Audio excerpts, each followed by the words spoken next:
Okay, welcome back. And so we are continuing our conversation with Senator Ajibola Bashiru. He's the spokesman of the Nigerian Senate. From time to time, Senator Bashiru will alert us that what he's speaking about are going to be his personal perspectives. And at other times, when he doesn't make that, caveat, we can take it that he is actually reflecting the position of the Nigerian Senate. So thank you for staying with us, Senator Bashiru. Now, as we were going away, I think we were rounding off because there are one or two other things that I wanted to touch upon. We were rounding off on how you see the whole issue of, the 10th Senate and how the principal officers are going to come to be. Now, maybe the last point I want to make on this particular issue or question is usually we were waiting, that is your party members, they were waiting on the president-elect to arrive before they could proceed on the matter. But then that is on determining how it shall be. In fact, that's probably what gave room to the fake news that APC had decided for one zone or the other. But it seems to have emerged that President-elect Bola Ahmed Tinubu, he's more interested in a consensus agreement on this matter. Yes, how do we refer to it? Respect and all of that have made them wait for him. But his point of view seems to be that we shall arrive at a consensus decision where everybody is happy, as opposed to waiting for the president-elect to say who is the anointed one. Is that accurate? Actually, what anybody cannot doubt in Nigeria is the astuteness of the political acumen of Asiwaju Bola Ahmed Tinubu. I believe that he will not want to put himself in a difficult position of saying that this is his preference in terms of who will be the leadership of the National Assembly. And of course, in the political firmament, there are different interest groups and power blocks whose view and interests have to be aggregated. So talking about consensus, of course, speaks to the astuteness of Asiwaju Bola Ahmed Tinubu, in that regard. And as you can see, the party itself is an important block in the power contest. The governors forum of our party is also a powerful block. The extant regime, also a powerful block. And of course, the existing structure at the National Assembly, they also form a powerful block. Then, of course, a lot of caucusing has started emerging ahead of the 10th Assembly. They're also powerful blocks. So it is better to take the position that Asiwaju Bola Ahmed Tinubu has taken to allow consensus building to actually be the roadmap for the emergence of the leadership of the 10th Assembly. And that will avoid any embarrassing situation of now some people working with opposition political party with a view to thwart or view to, if I may use the word, demarket the choice of the leadership of the party, as we saw play itself out in 2015 when Senator Bukola Saraki emerged despite the position of the leadership of our party, and of course teaming up to even give out a very important position of the deputy president of the Senate to the opposition political party. But I think our party will be able to handle the decision very well this time around. Indeed. Thank you, Senator. Now, the other thing, let me ask you what the Senate disposition is to this issue of Nigerians trapped in Sudan, coming away from local politics or national politics. As you know, our boys, well, mostly students, but nationals, whatever way you look at it, are trapped in Sudan. What is the view of the Senate as to preparations to bring them back, how well it is going? Okay, in respect to the people in Sudan? Yes. I think the Diaspora Commission has always been in the forefront of assisting the Ministry of Foreign Affairs in this regard. And I believe that from what I've read in the papers, and of course, and in the news, an effort are in top gear to ensure that Nigerians are brought in as soon as possible. Coaches, and of course, there is also arrangement for getting some of them to be brought into the country, by here. And of course, the two power blocks in Sudan declared a 72-hour ceasefire yesterday to enable rescue operation and evacuation of a foreign citizen. So I believe that the Nigerian government is working very hard to be able to ensure that Nigerians are brought out of the armed way in that place. Of course, we are resuming next Tuesday, and I think it will be one of the issues in the front burner when we resume the plenary on Tuesday, so as to also assist the executive with whatever they will require to ensure seamless rescue operation for Nigerian citizens in Sudan. Okay, the other thing I wanted to make sure to touch base with you on is this whole question of subsidy removal. As you know, in the campaign phase, the president-elect was sort of definite that subsidy would be removed. But that was viewed with,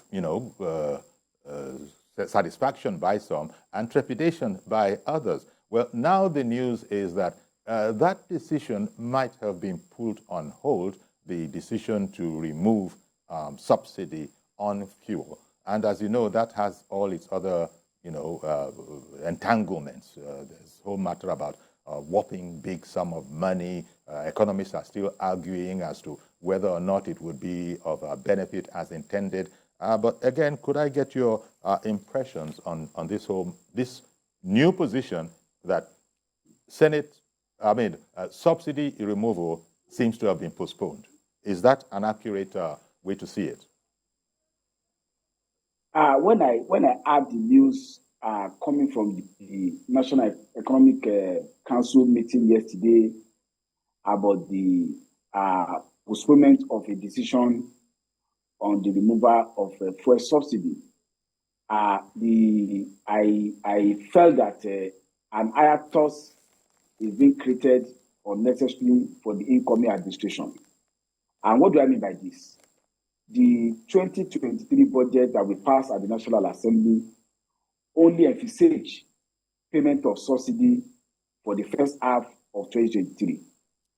For me, that is a legislative approval that subsidy regime should end by the end of June 2023. So for the executive to now postpone decision on the role of subsidy will mean that the issue is still being thrown to the new administration of Asiwaju Bola Ahmed Tinubu. And being somebody in a very advantageous position as a member of the petroleum upstream and downstream sector in the National Assembly, I want to say that it is not in the best interest of the masses of this country, and I use the word masses, for us to continue with the subsidy regime. Although the narrative being said is that the subsidy regime actually will affect the masses if it is removed, I beg to disagree. When you look at the structure of the subsidy today, aside that the fact that it is replete with a lot of mystery, inconsistencies, and I dare say, lack of transparency, the kind of money that goes into the regime of subsidy, if it is made available for development of the real sector of the economy, it will help in alleviating poverty and, of course, empowering Nigerians to address pressing economic needs that they have. How do you explain a situation whereby the entire capital project of the federal government in the year is about 4.8 or 5.2 trillion, and more than 6 trillion goes to issue of fuel subsidy on an annual basis? So we need to take the bull by the horn. We have liberalized the oil and gas sector by the passage of the Petroleum Industry Act, and I think the idea of commercialization and privatization under it should also be implemented. We should muster political courage and avoid a situation whereby the country will go the way of Venezuela or Argentina if we don't address the huge amount of money that goes into the rather pit hole, bottomless pit hole of payment of subsidy for petroleum products. Okay, Senator. Again, and now I've got to bring on Reverend Dominic, who has called in. Good morning to you, Reverend. Apologies for keeping you waiting. And I wish you give me more seconds to make this point. Please do. I want to greet Senator Ajibola, one of the best senators from the Southwest here. But I want to tell Senator Ajibola, he has become an institution. I want to say this. What you said down about the percentage of the election on the votes that APC garnered from Southeast makes sense who will become a Senate president, whether he will come from Southeast or not. Does he care or does he think that how do we heal this nation? Senator, when there's a contest in a nation, whether it's Nigeria or America or UK, I don't think any nation wants one political party. People come into that context. After contest, election is played, there'll be loser, there'll be winner. The winner becomes the president of the whole nation. Every time we make a statement of how many percentage and how we should treat the people, it divides us the more. Senator, myself, if you see the problem I face in the Southeast and from Imo State of supporting APC in Lagos, you will pity us.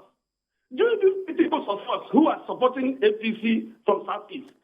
You're the Senator, before our sons come into APC, remember that Imo will make it happen.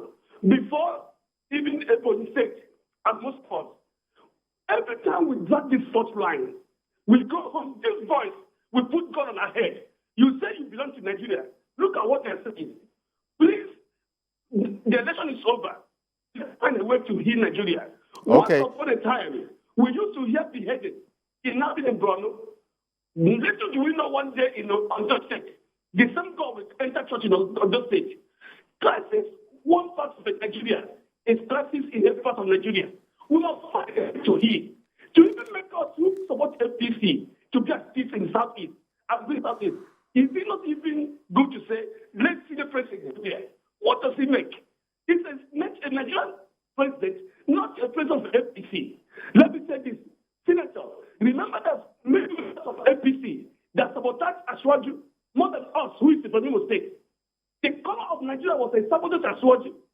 Okay. Who wanted to win? Reverend Dominic, I've got to provide, thank you very much. Got to leave time for Senator Ajibola Bashiru to respond. I'm not against Senate presidency coming from the Southeast. What we are doing is making political analysis and putting all the cards, on the table. I don't think I've said here that a Southeasterner should not emerge as the president of the Senate. Senator Ozokalu, we are sitting together at the plenary of the Senate presently, and Governor Opusodima is a very good friend and big brother, of mine. But as a politician and a political analyst, we must make our analysis and look at all, the pros and the cons of taking a decision. I've said what to go, in favor of this.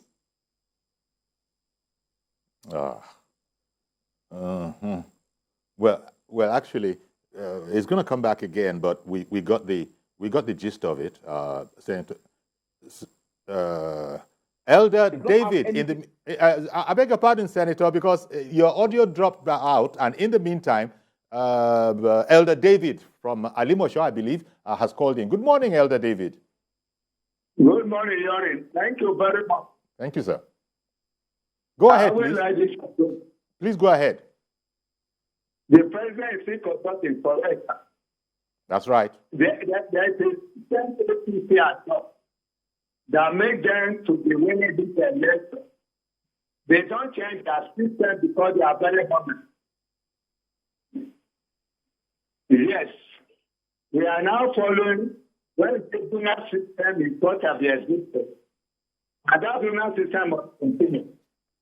The Senate president must come from the South. I have said this for a very long time. Because the parties have enjoyed these times. Yeah, that was the time when the TVC was there. The William, Okadibo, then you now go to Wabara, Then you go to buy your taxes. Then you go to, may God bless you. When you were looking for third time, I said, no way. By the time they were into this thing.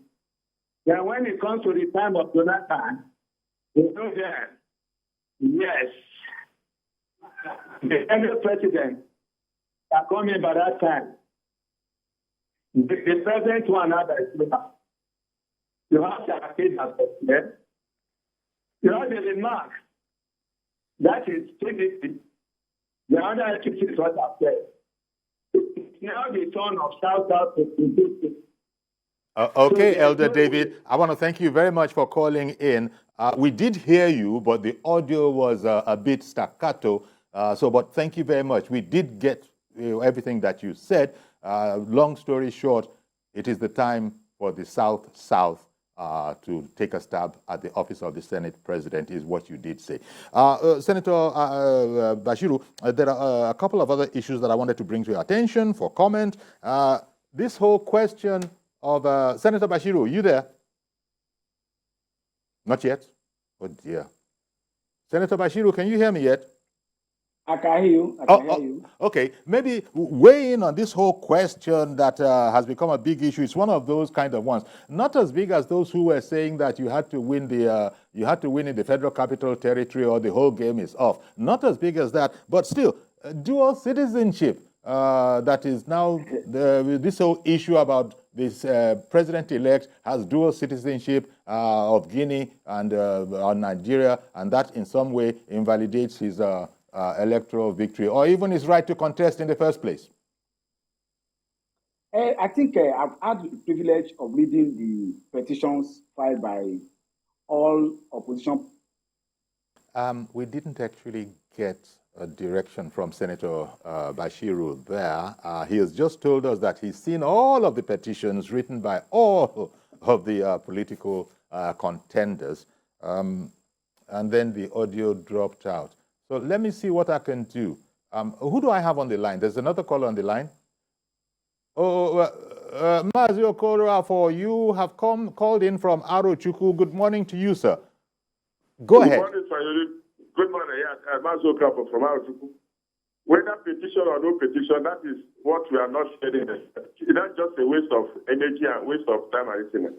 The president has been elected. What Nigeria should be talking about now, how do we position the appointment to balance the equity of Nigeria? Yes. That is what we're talking about. Yes. All these other rigmarole stories that don't make sense. Look, we're talking about maturity level in terms of politics. Not talking about like student union election or not election in the schools. What we're talking about now, look at today. Let's go to look. See what's happening in America now. Biden is already 80. Now he's contesting come 2024. Now what's happening there? Everybody has his own angle. Trump, how many? 70 something. Nobody's talking about what they are talking about now. How do they move the economy of this country? What that guys we're talking about that the president-elect is talking about should try as much as possible. People coming on board. Now the people that will make the comment of balance the sense that Nigerians will no longer be going to Sudan. Nigeria will not be going to other countries to school. The educational sector in Nigeria is to balance. So that now look at NECO. NECO is complete that the number of students are not listening because of one reason or another. If you go down and check, the report show that because of the discrepancy in the scoring and the admission pattern, these are the ones people should be talking about. The president to bring in people to look into all these areas. Even the people that went to Sudan, what is happening? They transfer from Sudan to Egypt. They are now stranded. Some of them said the driver said he was not paid. He had them at the desert.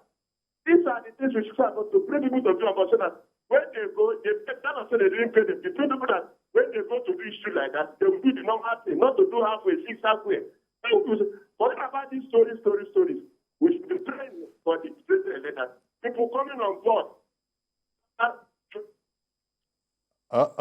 Thank you very much for calling in, Mazio Korafo. Again, the audio, there's something about the bandwidth today. Our apologies to all our viewers, but please bear with us. It does happen from time to time. Senator Ajibola Bashiru, you still with me? Senator? Yeah, me too. Okay. Now, maybe you can go back to the question. You had just got to, you've had the opportunity of looking at all the petitions of all the petitioners, and you were going to go from there in relation to... And what I said that none of them has raised issue of dual citizenship as a grant of their petition. So at the best, what is being done is just social media, attraction by those that were saying so. But assuming the issue is even raised, I think the short answer to that is Section 28 of the 1999 Constitution as amended. By that provision of the Constitution, any Nigerian that is born, that is a citizen of Nigeria by birth, is not caught about by the provision on dual citizenship. And I think it is beyond doubt that Asiwaju Bola Ahmed Tinubu is a Nigerian, that is a citizen of Nigerian, by birth. So the argument about dual citizenship is at best, what, with respect, we may call maybe a beer parlor, talk, not really grounded in law and grounded, in reality. But just as been said, Asiwaju Bola Ahmed Tinubu has been elected by overwhelming Nigerian people, and the task ahead is how to rebut Nigeria, how to work for Nigeria, to make Nigeria work for Nigerian people, to address the problem of poverty, homelessness, unemployment, and re-engineer Nigeria for a better living standard for all Nigerian people, irrespective of tribe, religion, and race. And I think Asiwaju Bola Ahmed Tinubu is poised to do that, and he will do that very well. You know, Senator Bashiru, just as a closer now, as a lawyer, you spoke about a Nigerian by birth. Anywhere, how is that properly defined, since this is a technical area of the law now? If both your parents are Nigerian, if both your parents are Nigerian, you're a Nigerian by birth. Section 28 of Nigeria, of the Constitution of Nigeria, defines who is a Nigerian by birth. And that is a person whose parents belong to community indigenous to Nigeria as at the time of independence of Nigeria. So you have to go back to the pre-independence situation. Does whether a person belongs to a parentage of those who were citizens of Nigeria or who ought to be citizens of Nigeria, and Nigeria being in existence as at the time that the parents were born. And of course, there's no doubt about the Yoruba parentage of Asiwaju Bola Ahmed Tinubu. Indeed. Thank you very much, Senator Ajibola Bashiru. On that note, actually, I think we're going to call it a date. We're not taking any further risks with the bandwidth dropping in and out on us. I want to thank you very much, Senator Ajibola Bashiru, representing Osun Central. He's the spokesman of the Nigerian Senate. As I said, we always appreciate you, Senator Ajibola Bashiru.